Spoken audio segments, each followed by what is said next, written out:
आज आषाढी एकादशी आहे आणि सर्वात ही मोठी एकादशी. सगळे वारकरी आपली दिंडी घेऊन पंढरपूरला जातात. तर चला आता आपण आपल्या विठोबाची पूजा करूया. बघा मी हळद कुंकू यांना वाहते. ही आपली घरातली पूजा आहे.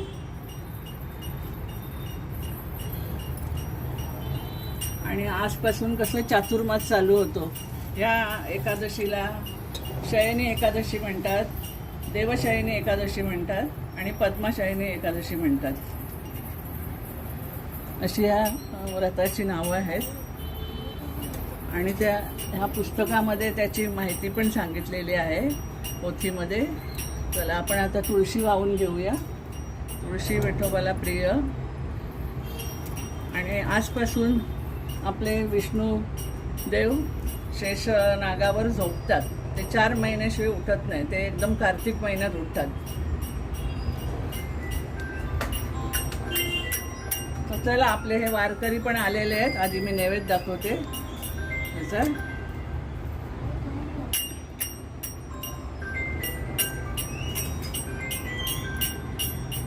हे आपले वारकरी आता आलेले आहेत. हे आपले 2 पंढरपूरहून वारकरी आलेले आहेत. बघा ही तुळस घेऊन आलेली आमची मस्तपैकी.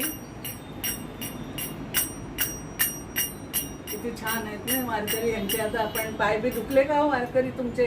पंढरपूरहून येताना चालत पाय दुखले? आम्ही चेपू मग रात्री.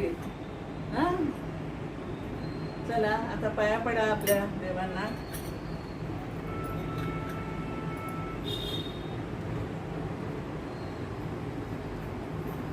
शयन एकादशी हे आता आपली पोथी वाचून झालेली आहे हा अध्याय. आणि आता आपण मंत्र चालू करूया. ओम नमो भगवते वासुदेवाय नमः. ओम नमो भगवते वासुदेवाय नमः.